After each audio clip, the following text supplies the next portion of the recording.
If you ever want to know what paranoia smells like, it's the scent of metal grinding against metal on your own front door, right in broad daylight. While the so-called president of your HOA is out there sweating bullets and jamming a key into your lock like she's breaking into Fort Knox. That was my Tuesday, folks, and I'm telling you, if you'd seen the look on Karen's face as she realized her so-called master key wasn't getting her anywhere, you'd have thought she'd just seen a ghost or at least a lawyer. There she was, Karen Mitchell, clipboard queen of Willowbrook, hair lacquered within an inch of its life, standing on my porch in the kind of yellow blazer that just screamed, "I'm in charge here," trying so hard to turn that key, and all she got for her trouble was a stuck lock and a bruised ego. When the key didn't budge, she yanked it out, stared at it like it had betrayed her, and rammed it back in harder. The whole time, I'm just a few feet inside, watching the scene play out on my security monitor with the kind of anticipation you get right before a big game. And then of course she grabs her phone and in her best "I'm the boss" voice starts dialing 911. Yes, this is Karen Mitchell, president of the Willowbrook Homeowners Association. I need police assistance at 427 Maple Street. My tenant is refusing lawful access for a mandatory inspection. He's changed the locks. If I'd been drinking coffee, I'd have spit it out laughing. What she didn't know was that I was already on the phone myself. Dispatcher Williams on the line, like clockwork. "Right on schedule," Janet says, almost chuckling. "She's calling in to wants you pegged as a squatter." You know what I mean? It was almost a relief to have backup for once.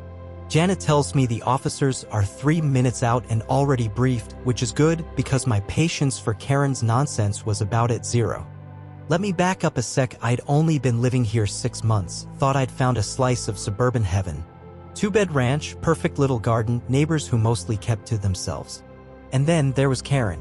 She popped up on my doorstep the second week, clipboard in hand, all sugar on the outside, but you could feel the judgment underneath. Her smile didn't quite make it to her eyes, if you know what I mean. "Welcome to Willowbrook. I'm Karen, your HOA president. Just need to do a preliminary inspection before you settle in." I'd already read the guidelines backward and forward. There was nothing about surprise interior inspections.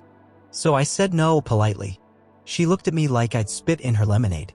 "You don't understand," she said, like I was the world's slowest child. "I have master key access for emergencies section 4.7. It's right in your homeowner agreement."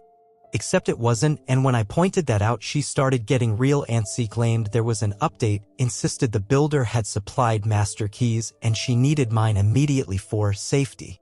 That night, I read every page of every HOA rule and state law I could get my hands on. Nothing, not one word about any HOA president being allowed to waltz into your house. So the next morning, I called a locksmith, had every lock changed to the highest security model on the market, and installed cameras to catch every move on my porch. 3 days later, Karen's back with her board members, 2 neighbors who looked like they wished they were anywhere else. She tries her key again, no dice. Then she threatens to fine me, calls my lock change unauthorized, says her lawyer will be in touch. I went straight to the police, filed a formal complaint. Officer Rodriguez was sympathetic, told me off the record that Karen had a reputation for thinking she was the sheriff. "Your home is your castle," he said, "no one's coming in without your say-so." But Karen wasn't letting up. Suddenly, every little thing became a violation. She left notes about my garden gnome, my porch light, my mailbox. She claimed my grass was a half-inch too tall. My garbage can was out of sight by 5 minutes. I double-checked every rule. She was making it all up. She started banging on my door at weird hours, saying she needed to check for gas leaks or emergency structural hazards. Every time my camera caught her and every time I filed a police report, the officers started rolling their eyes when they saw her name pop up. Then came the twist. Mrs. Peterson, my next-door neighbor, sweet old lady, sharp as a tack, tells me over the fence that there's never been any master key system here and that Karen got that idea after getting chummy with a locksmith a couple of years back. Apparently, she'd convinced some folks to let her change their locks for safety and then kept a set of keys for herself. Most people just assumed she had real authority. Now, I'm thinking, this is bigger than just one busybody on a power trip. This is a scam. I started documenting everything, talking to neighbors who'd let Karen inspect their homes while they were out. Turns out she'd poked around their stuff, taken photos, even left threatening notes. The day I saw her sitting in her car across the street with a telephoto lens, taking pictures of my place, I called Officer Rodriguez and the dispatch center to make sure any emergency call from Karen about my address got flagged as suspicious. 2 days later, just like I'd guessed, she showed up with a folder and her phone, tried the lock again, then called 911 with the same story: squatter, lock change, refusing access. Only this time, my call to dispatch beat hers.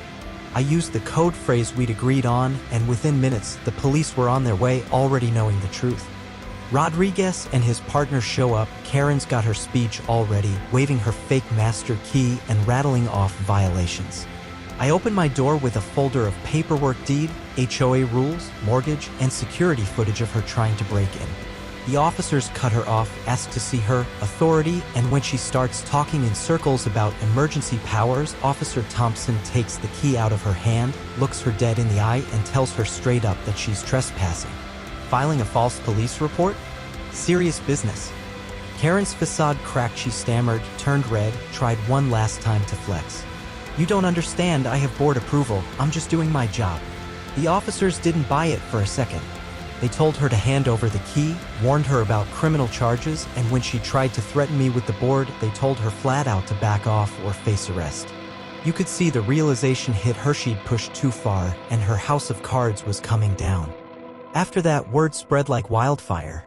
Suddenly, neighbors were coming forward. Mr. Garcia. Turns out Karen had been breaking into houses all over, making up emergencies, leaving violation lists about things nobody else cared about.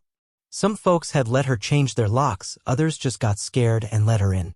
I organized a community meeting, packed the room, let people share stories, and together we decided to file a formal complaint with the HOA board and hire a real attorney. At the next board meeting, half the neighborhood showed up and every horror story came out. Karen tried to defend herself, but when pressed, she had nothing. Her master key story was totally debunked.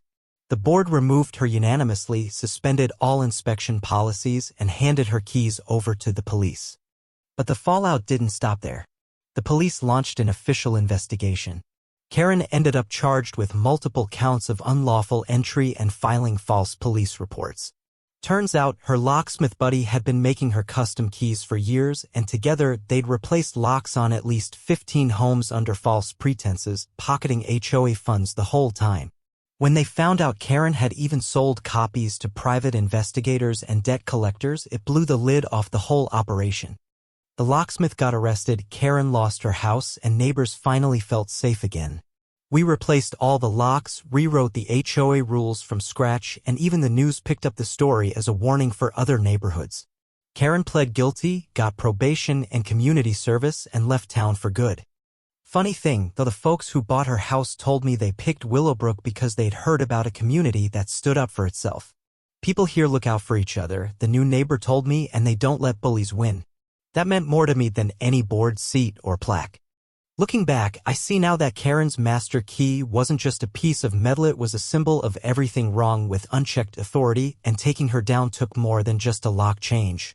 It took neighbors getting informed, documenting the truth, and standing up to intimidation. The real master key turned out to be knowledge, guts, and a community that wouldn't back down. So let me ask you, what would you have done if someone tried to use fake authority to violate your rights? Do you think the law goes far enough to protect homeowners, or is it up to us to watch each other's backs?